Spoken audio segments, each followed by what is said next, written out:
네, 여기 앞에 인사 우리 잠깐 일어나서 인사 한번 할까요? 네, 신랑 신부 차렷 인사. 네, 네.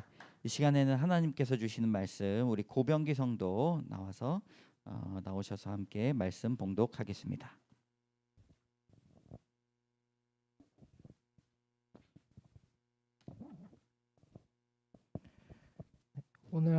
오늘 하나님께서 주신 말씀은 빌립보서 1장에서 1장 1절에서 2절 말씀입니다. 제가 봉독하겠습니다. 그리스도 예수의 종 바울과 디모데는 그리스도 예수 안에서 빌립보에 사는 모든 성도와 또한 감독들과 집사들에게 편지하노니 하나님 우리 아버지와 주 예수 그리스도로부터 은혜와 평강이 너희에게 있을지어다. 아멘.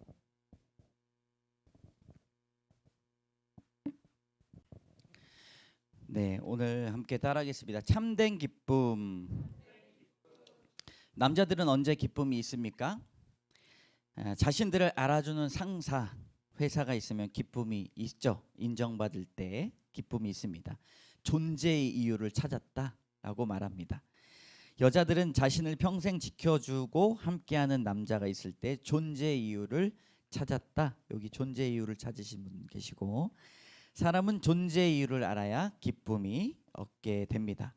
성경은 우리에게 존재의 이유를 설명하고 있는 유일한 책입니다. 그래서 성경을 읽을 때 참된 기쁨이 있습니다. 여러분 성경 읽을 때 뭐가 있다고요? 참된 기쁨. 기쁨인데 기쁨 중에서도 참된 기쁨이 있습니다. 성경에서만 내 인생의 이유와 목적을 설명하기 때문입니다.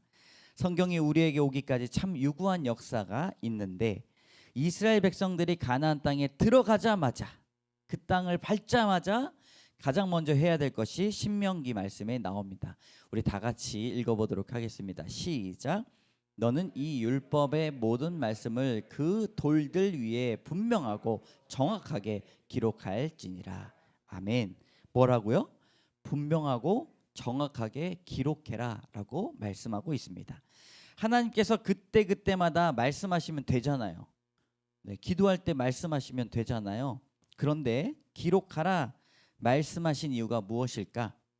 네, 이 말씀 가지고 살기에 충분하다. 이 성경 말씀 가지고 너의 복잡한 인생을 살아가기에 충분하다라고 말씀하신 것입니다. 여러분 성경으로 충분합니다. 예, 아멘 하시려면 성경으로 충분합니다. 네, 저도 오랫동안 교회를 다녔지만 성경 말씀을 묵상하는 기쁨을 모르고 살았습니다. 23년간 모르고 살았습니다. 예배만 왔다 갔다 했고 주일 예배 빠지면 혼나는 줄 알고 그렇게 다녔습니다. 그런데 말씀을 읽으니 예수님이 나를 위해 십자가에 죽으신 것이 깨달아지고, 그리고 눈물이 눈가에 주르륵 흘렀습니다. 그러고 나니 모든 만물들, 나무들과 꽃들과 풀들이 나를 위해 존재하고 있다는 사실을 알았습니다. 산들거리는 바람도 제 것이다 라는 마음이 들었습니다. 성경 말씀 말고 그것을 설명해 주는 데가 있을까요? 있을까요? 없어요. 네. 그러므로 성경을 읽어야 참된 기쁨을 얻을 수가 있습니다. 특별히 오늘 읽은 빌립보서의 별명이 기쁨의 서신입니다. 여러분 성경을 읽을 때 우리는 참된 기쁨을 얻을 수 있다라고 하는데, 우리가 빌립보서는요 기쁨의 서신이라는 별명이 있습니다. 빌립보에는 기쁨이라는 단어가 명사, 동사 합성어를 포함해서 몇 번 나올까요? 16번이나 나옵니다. 아주 빌립보서는 짧은 책인데 16번이나 나온다는 것은 그 주제가 기쁨이라는 사실입니다. 여러분 하루에도 16번씩 기쁨을 표현하시기 바랍니다. 할렐루야. 과하게 기쁨을 표시해야 돼요. 왜냐하면 우리는 참된 기쁨을 아는 사람들이기 때문입니다. 그런데 사도 바울은 이 기쁨이 언제 가능한가? 오직 그리스도 안에 있을 때 가능하다라고 말을 합니다. 어디 있을 때 가능하다고요? 그리스도 안에 있을 때. 어린아이가 가장 기쁠 때가 언제인가? 동영상 볼 때, 장난감 가지고 놀 때? 아니죠. 엄마랑 같이 있을 때 가장 기쁩니다. 사탕을 물려주고 애들 좋아하는 동영상 장난감을 주어도 수시로 옆을 쳐다봅니다. 엄마 어디 갔나? 엄마 없으면 핸드폰 들고 울죠. 네, 엄마랑 같이 있을 때, 우리는 그리스도 안에 있을 때 가장 큰 평안을 누릴 수가 있습니다. 여러분, 빌립보서는 빌립보에 있는 성도들에게 쓴 것인데, 여러분, 이것이 오늘날 우리에게 기록된 말씀으로 찾아온 것은 하나님의 은혜입니다. 기록되지 않으면 그것을 알 수가 없는데, 여러분, 어떻게 인생에 기쁨만 있겠습니까? 그렇게 물으시는 분들이 계시겠지만, 그러나 바울은 놀라운 비밀을 알려주고 있습니다. 우리 인생에 어떠한 시련과 고난이 찾아와도 주님이 함께 하시면 참된 기쁨으로 살아갈 수 있다는 것을 빌립보서는 말하고 있습니다. 오늘 우리는 빌립보서 강해를 시작을 해요. 그래서 인사말을 시작을 했는데 앞으로 빌립보서가 몇 주간 진행이 될 겁니다. 그 안에 온전한 주 안에서 참된 기쁨을 발견하시는 여러분 되시기를 주님의 이름으로 소망합니다. 첫 번째, 예수 그리스도 안에 거하는 기쁨이 있습니다. 네, 1절의 말씀에 노란 줄만 한번 같이 읽어볼게요. 시작. 그리스도 예수의 종. 1절 2절은 인사의 부분입니다. 자신을 바울이 무엇이라고 소개했는가? 뭐라고 소개했어요? 그리스도 예수의 종이라고 소개했습니다. 여러분, 어떻게 종에게 기쁨이란 것이 있겠습니까? 번역은 종이라고 되어 있지만 사실은 노예에 가깝습니다. 노예는 짐승보다 더 못한 존재였고, 사람에게 노예는 사람으로 취급을 하지 않았습니다. 그러나 그는 그리스도 예수의 노예로 살아가는 것으로 자신을 설명합니다. 여러분, 현대판 노예를 들어보셨습니까? TV에서 염전하는 곳에 정신장애로 노예살이를 했던 분들이 미디어에 나왔습니다. 몇십 년 동안 임금도 받지 못하고 끼니도 누구 하나 신경 써주는 사람도 없었던 사람들인데, 많은 사람들이 그것을 보고 분개하였습니다. 그리고 그분에게 인터뷰를 했어요. 그런데 그 사람에게 기쁨은 찾아볼 수 없었습니다. 죽지 못해 살아가는 인생이었죠. 그냥 하루하루 살아가는 것이 노예의 삶이고, 노예로 사는 것은 죽지 못해 살아가는 것이었습니다. 그런데 사도 바울은 어떻게 그것을 자신의 소개를 할 때 자랑스럽게 말을 하고 있습니까? 나는 그리스도의 노예입니다 라고 말을 할 수 있는 것은 그리스도 안에 있을 때 참된 기쁨과 자유를 맞이할 수 있기 때문입니다. 여러분, 믿으십니까? 예수 그리스도 안에서는 어디에서도 맛볼 수 없는 참된 기쁨과 자유가 있습니다. 우리는 잘 생각해 보아야 합니다. 세상은 우리가 마치 지위가 높고 돈이 많고 인맥도 넓고 대단한 삶을 사는 것 같이 큰 소리를 뻥뻥 치고 어깨도 피고 다녀도 세상의 노예로 살아가는 것과 별반 다를 것이 없다는 것이지요. 그 모든 것을 붙잡고 있는 손은 마치 어린아이가 과자 하나를 더 먹겠다고 꼭 쥐고 있는 손에 불과합니다. 세상의 노예가 되지 말고 그리스도의 종이 되시는 여러분 되어야 합니다. 이것은 저의 말이 아닙니다. 기쁨이라는 것과 비슷하지만 다른 말이 쾌락이라는 단어가 있습니다. 사람은 쾌락과 기쁨을 구분하지 못하는 경우가 많이 있는데, 고대 그리스도의 쾌락주의자들은 말하는 쾌락이 세 가지가 있습니다. 육체적 쾌락, 정신적 쾌락, 또한 심리적 쾌락이 있습니다. 인간의 욕망이 이 쾌락을 지나치게 추구하다 보면 쾌락이 오히려 고통으로 바뀌게 되며 이것을 쾌락의 역설이라고 합니다. 기쁨은 그렇게 얻는 것이 아니라고 예수님을 알지 못했던 그 오래된 사람들이 이미 결론을 내었습니다. 쾌락주의자 에피쿠로스 학파가 결론을 내었다라는 것이죠. 그리스도 안에 있는 것은 쾌락주의와 다른 것입니다. 그렇기 때문에 기쁨이라는 것에 이런 단어를 붙일 수가 있습니다. 진정한 기쁨, 참된 기쁨, 영원한 기쁨이라는 표현을 붙일 수가 있죠. 여러분, 쾌락에다가 진정한 기쁨, 진정한 쾌락 이렇게 붙일 수 있습니까? 네, 참된 쾌락 이렇게 붙일 수 있을까요? 절대 붙일 수가 없습니다.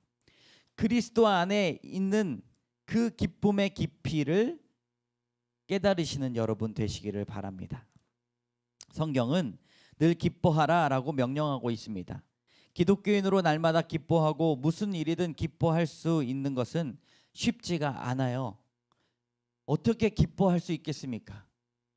네, 가족들이 아프고 가족들이 하늘나라에 가는 것, 그 안에 기쁨을 어떻게 누릴 수가 있겠습니까?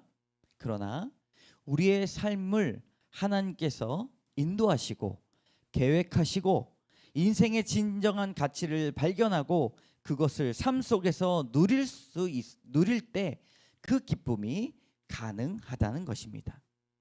사람은 언제나 만족할 수 없고 자신의 선한 생각조차도 결국 그 생각을 들여다보면 자신의 생각이라는 것을 알게 됩니다. 여러분, 주님을 알지 못하면 만족을 채울 수 없습니다. 자녀가 좋은 직장에 가길 바라고 좋은 반려자를 만나고 또 손주도 건강하게 낳고 살아야 만족하지만 그 외에도 생각할 것이 좋은 집에 살고 좋은 관계들이 끊임없이 넘치는 그 바람들, 소원들이 우리에겐 만족함을 얻을 수가 없습니다. 심지어는 죽는 순간까지 주여 아프지 않게 하고 가게 해주세요라고 소망하는 것이 인간의 만족을 찾는 본능입니다. 그러나 예수 안에 있을 때 기쁨이 있는 이유는 이런 세상적인 만족으로 채울 수 없는 우리를 예수의 보혈의 은혜로 채울 수 있기 때문입니다. 여러분, 적용해 봅시다. 내가 예수님 안에 있으면서 아직까지 버리지 못한 세상적인 기쁨과 쾌락은 무엇입니까? 주 안에서 온전히 만족함을 얻는 방법이 무엇인지 적용해 봅시다. 할렐루야. 네. 두 번째, 동역자와 함께하는 기쁨을 배워야 합니다. 1절의 말씀에 노란 줄 같이 읽겠습니다. 시작. 바울과 디모데 모든 성도와 또한 감독들과 집사들. 네, 바울과 디모데가 함께 인사하는데 이 인사는 사실 바울의 인사예요. 그런데 1+1으로 디모데를 껴서 같이 인사를 시킨 겁니다. 왜 그럴까요? 동역자이기 때문이에요. 디모데와 바울은 천지 차이의 삶을 살았습니다. 디모데는 어렸고 출신도 달랐고 나이 차이도 많이 났지만 그 둘은 동역자입니다. 우리 모두가 동역자가 될 수 있어요. 우리 옆에 계신 분들하고 이렇게 인사해 봅시다. 나의 동역자이시여. 네, 여러분, 그리스도 안에 있으면 동역자가 가능한데 저하고 여러분하고요 동역자의 관계입니다. 권사님하고 고등학생이 동역할 수 있고 안수 집사님과 해교 청년이 동역할 수 있습니다. 성경이 그것을 우리에게 보여주고 있습니다. 심지어 우리 건물에 있는 미용실 아주머니도 저랑 동역하자고 이야기를 하더라고요. 목사님인 줄 몰랐어요. 그냥 항상 잘 웃는 아저씨라고 생각했어요. 이렇게 종교를 떠나서 항상 웃는 분하고 친하게 지내고 싶대요. 그래서 아주머니가 그렇게 말씀하시더라고요.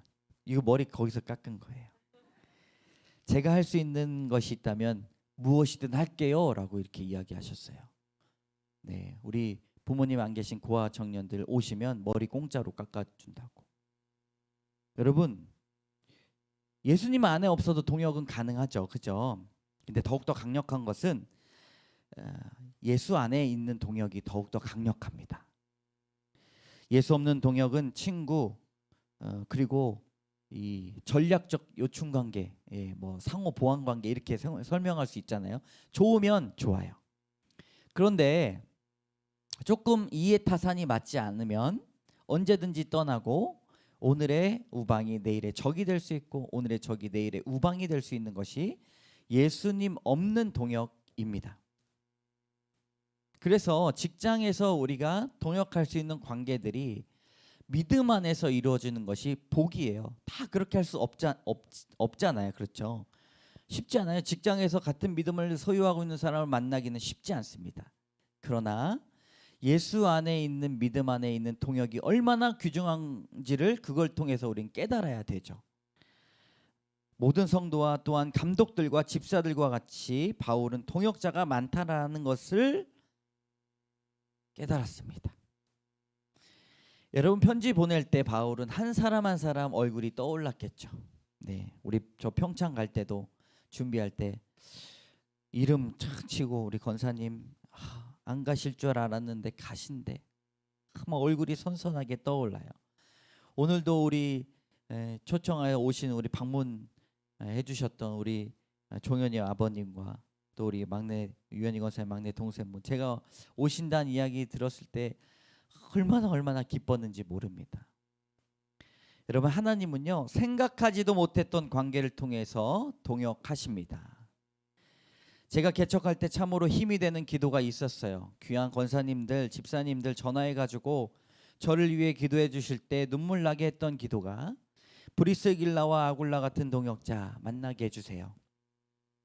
디모데와 같은 동역자 세워달라는 기도였습니다. 저는 아무것도 모르고 천지분간할 수 없어서 그런 기도도 못했어요. 너무나 부족해가지고.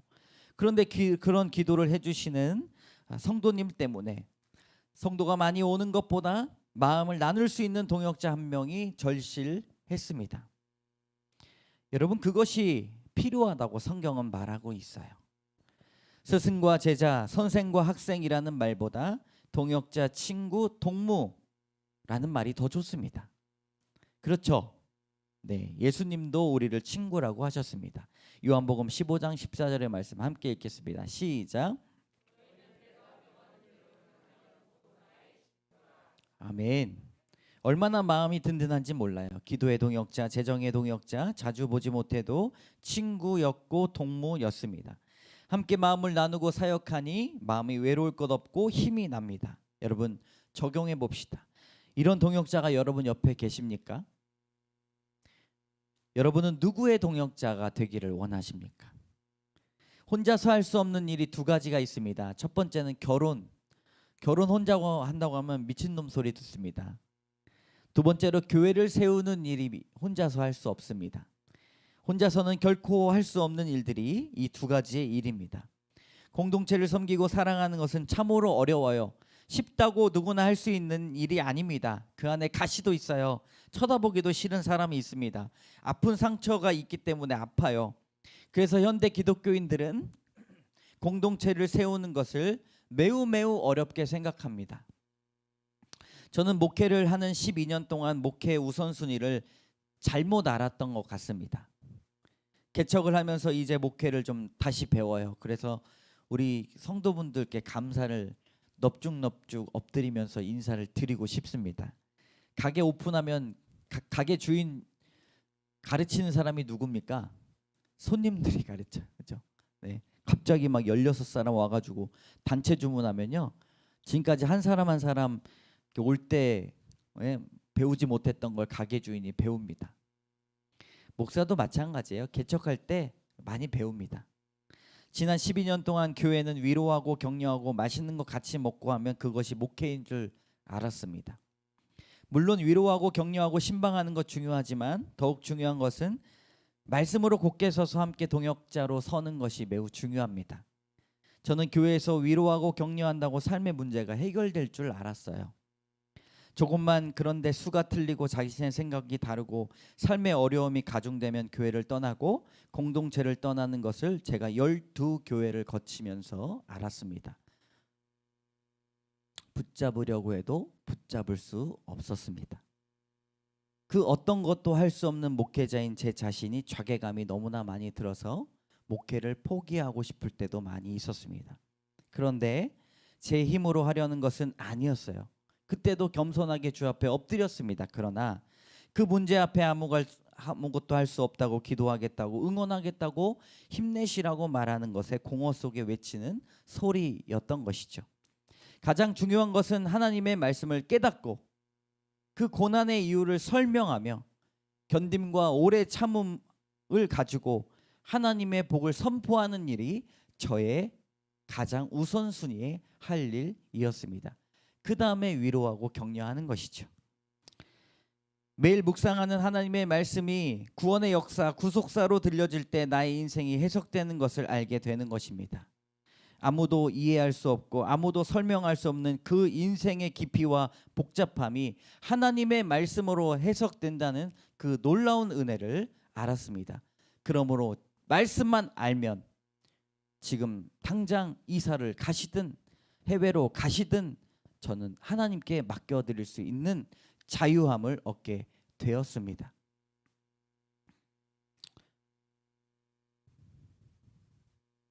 여러분, 처절한 인생이지만 눈물을 나누고 주 앞에 죄를 회개하며 말씀으로 든든히 서는 그런 동역자가 되기를 원합니다. 일방적인 사랑이 아니라 함께 바울과 디모데처럼 함께 서서 서로 기도하고 중보하고 1+1으로 다른 사람을 소개할 때 우리에겐 귀한 동역자가 있습니다라고 소개할 수 있어야 되죠. 그러면 교회를 떠나라고 해도 떠나지 않습니다. 예수님과 동역할 수 있습니다. 골로새서 1장 11절에 이런 말씀이 있습니다. 같이 읽겠습니다. 시작. 그의 영광의 힘을 따라 모든 능력으로 능하게 하시며 기쁨으로 모든 견딤과 오래 참음에 이르게 하시고. 아멘. 파워포인트 잠깐 열으면 노란 줄의 모든 견딤은 어떤 견딤인가? 찾아오는 고난의 견딤입니다. 오래 참음은 관계의 아픔입니다. 관계의 아픔을 통해서 우리는 성숙할 수 있다는 것이죠. 그래서 오래 참아야 성숙합니다. 마음의 근육을 키울 수 있는 것은 어린아이부터 성장했을 때 처음으로 받는 그런 어려움을 통해서 마음의 근육이 성장하고, 이전에는 아무것도 보이지 않았던 그 사람들이 그 아픔을 통해서 같은 아픔을 겪고 있는 사람을 위로할 수 있습니다. 네. 제가 요즘에 양육을 받는 그 김양재 목사님 교회 김양재 목사님이 처음으로 남편이 이틀 만에 갑자기 암으로 죽은 거예요. 이틀 만에 세례받고 돌아갔지만 그때도 큐티를 하고 말씀을 읽었는데 일주일 만에 하도 남편이 죽어서 1년 동안 아픔에서 그 힘든 고통에서 벗어나지 못하는 사람이 있길래 소개로 해가지고 좀 위로를 좀 하라고 그렇게 집 앞에 가가지고 문을 똑똑똑 했더니 당신이 남편 죽은 아픔을 아냐고. 그래서 어제 그저께 죽었다고 이렇게 이야기를 하니까 둘이서 부둥켜 안고 울며 불면서 하나님의 위로를 받았다는 것이죠. 여러분, 하나님께서 우리를 동역자로 세워 주셨습니다. 우리에게 찾아오는 아픔, 때로는 고통, 고난, 그것을 주님의 말씀으로 이겨낸다면 영혼을 살리는 그런 귀한 일들에 여러분들이 쓰임 받을 것입니다. 하나님이 그렇게 우리를 동역자로 세워 주셨습니다. 적용해 봅시다. 교회 공동체에 대한 마음이 위로를 얻고 격려를 얻는 것만 머물러 있지 않습니까? 함께 동역하는 기쁨을 진정으로 사모하고 있습니까? 여러분, 꼭 주보에 이거 있잖아요. 적용 질문. 댁에 가셔서 나누어 보시기 바랍니다. 세 번째, 은혜와 평강을 말하는 기쁨을 실천합니다. 2절 같이 읽겠습니다. 시작. 하나님 우리 아버지와 주 예수 그리스도로부터 은혜와 평강이 너희에게 있을지어다. 아멘. 바울은 어딜 가나 은혜와 평강을 선포합니다. 인사로 하는 것이 아니라 은혜와 평강을 말하지 않으면 입안에 가시가 돋쳤습니다. 뼛속 깊이 자신의 죄를 알았기 때문에 자신을 구원할 수 있는 것은 오직 예수 그리스도밖에 없기 때문이라고 이야기하며 은혜와 평강을 날마다 이야기하는 것이죠. 많은 사람들이 자신의 인생을 자신의 것이라고 말합니다. 자신의 인생을 제멋대로 살아가고 자신의 인생을 자신의 마음대로 움직일 수 없다는 것을 발견할 때 낙심에 빠집니다. 누구나 그렇죠. 부부의 문제, 자녀의 문제, 내 것이라고 생각했는데, 내 중심으로 생각했는데 그것이 되지 않을 때 낙심합니다. 직장과 사업의 문제, 복잡하게 얽혀 도무지 풀어지지 않을 것 같은 인간관계 문제들 앞에서 우리는 무릎 꿇고 어려워합니다. 그러나 이런 어려움이 왔을 때 여러분, 하나님의 은혜가 없이는 단 하루도 살 수 없다는 것을 깨달으시기 바랍니다. 은혜는 착한 사람, 잘 나가는 사람에게도 필요합니다. 착한 사람, 잘 나가는 사람은 하나님이 필요 없다고 말하지만 모든 사람은 죄인이기 때문에 은혜가 필요한 것이죠.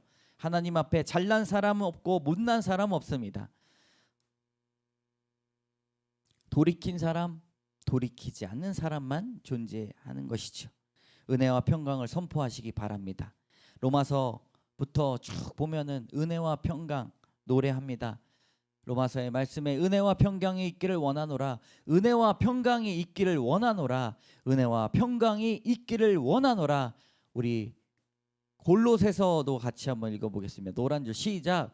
은혜와 평강이 너에게 있을지어다. 그 다음 은혜와 평강이 너에게 있을지어다. 바울에게 인사는 은혜와 평강을 선포하는 일이었습니다. 보통 사람들은 가장 먼저 말하는 것이 자신의 고생과 수고를 말합니다. 그렇게 하면 자신을 알아준다고 말합니다. 여러 고생과 더불어 자신의 상처를 먼저 말합니다. 사람 만나면 이거 말하는데 가장 중심을 둡니다. 인정 욕구를 발휘하고 어딜 가나 자신만 피해자라고 상처받은 사람이라고 말합니다. 그럼에도 나에게 주신 주님의 은혜를 말할 수 있어야 합니다. 우리가 고난 없이 시험거리 없이 어떻게 주님의 은혜를 알아볼 수 있겠습니까? 여러분, 그것이 가능합니까? 바울은 자신의 고생 이야기는 잘하지 않았어요. 자신이 고난받았던 이야기는 잘하지 않았습니다. 그것 대신 은혜와 평강을 선포하였습니다.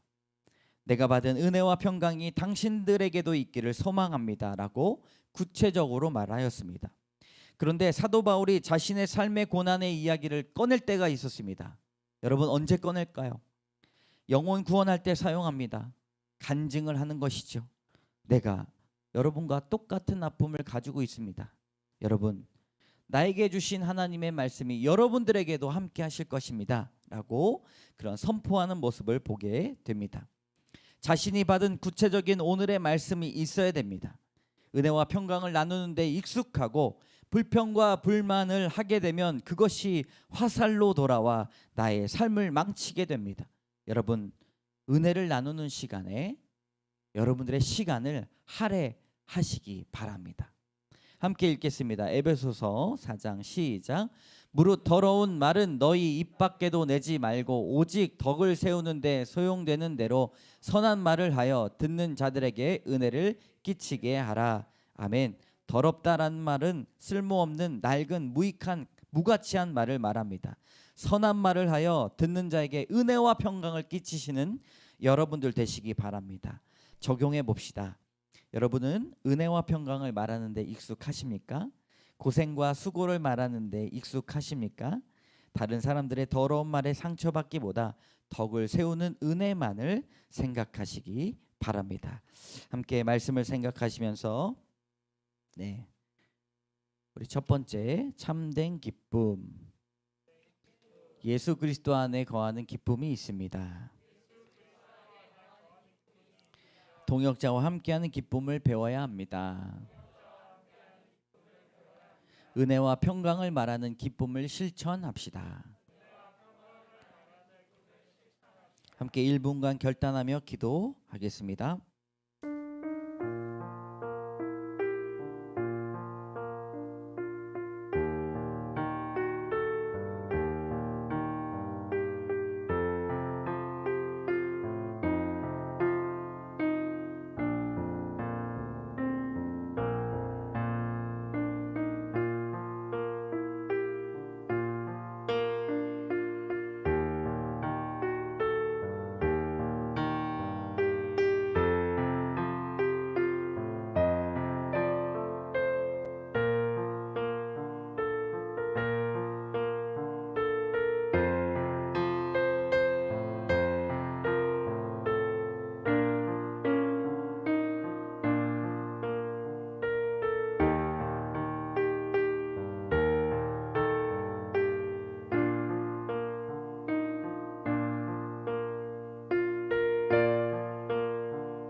주님 헛된 쾌락을 가지고 살지 않도록 인도하여 주시옵소서. 쾌락이 더하고 쾌락을 낳을 때 주님 우리에게 더욱더 아픔이 있고 고통스러운 쾌락의 역설을 알게 하여 주시옵소서. 참으로 기쁨, 참된 기쁨과 영원한 기쁨이 있다는 것을 알게 하여 주시옵소서.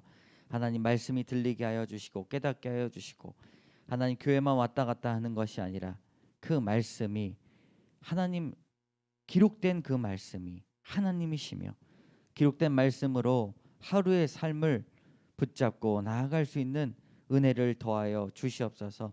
하나님 그런 사람들에게 예수 안에 거하는 기쁨 알게 하여 주시고, 동역자와 함께하는 기쁨 배우게 하여 주시고, 은혜와 평강을 선포하며 말하며 자랑하는 놀라운 일을 경험케 하여 주시옵소서.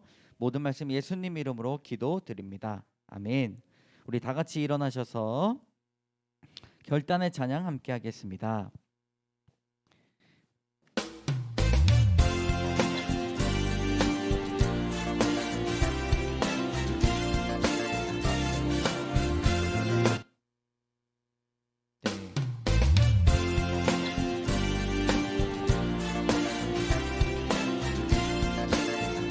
이런 교회 되게 하소서. 함께 찬양합니다. 진정한 예배가 숨쉬는 교회, 주님이 주인 되시는 교회, 믿음의 기도가 쌓이는 교회, 최고의 찬양을 드리는 교회, 말씀이 살아 움직이는 교회, 성도의 사랑이 넘치는 교회, 섬김과 헌신이 기쁨이 되어 열매 맺는 아름다운 교회, 주님의 마음 닮아서 이웃을 사랑하는 교회, 주님의 영광을 위해서 빛 대신 주님 전하는 교회,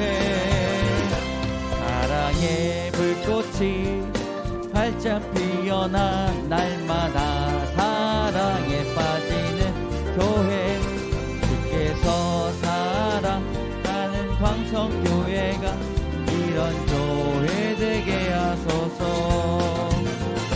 주께서 사랑하는 광교회가 이런 교회 되게 하소서. 여러분 이번 주에 금요기도회가 있습니다. 금요기도회 참고하시고 9시에 금요일날 이곳에서 예배합니다.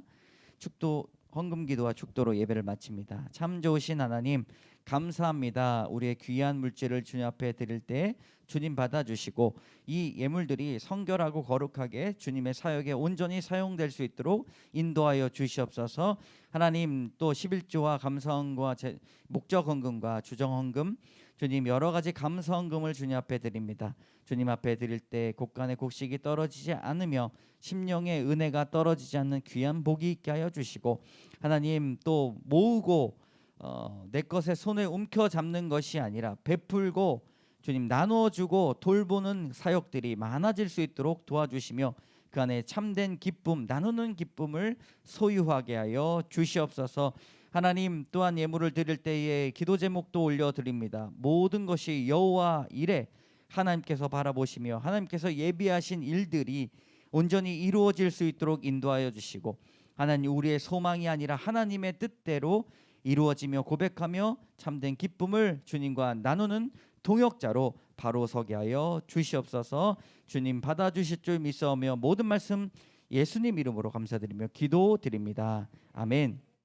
지금은 우리 주 예수 그리스도의 은혜와 자비하신 하나님의 사랑과 날마다 우리 곁에 계셔서 역사하시는 성령의 교통하심이 오직 예수 그리스도 안에 있는 참된 기쁨을 소유하고 형제 자매와 그 기쁨을 나누며 동역하고 받은 은혜와 평강을 자랑하며 나가는 사랑하는 은혜빛 성도들 머리머리 위에, 먼 이국 땅에서 홀로 살아가지만 날마다 주님과 동행하며 살며 그 가정을 위해 날마다 기도하는 주의 귀한 권속들 위에, 또한 어머니를 주님 곁에 보내드리며 다시 한번 하늘 소망을 꿈꾸며 남은 인생 주를 위해 살기 원하며 사랑하는 유가족들, 가족들 머리 위에 그 심령 위에 이제로부터 영원까지 함께 하시기를 간절히 축원하옵나이다.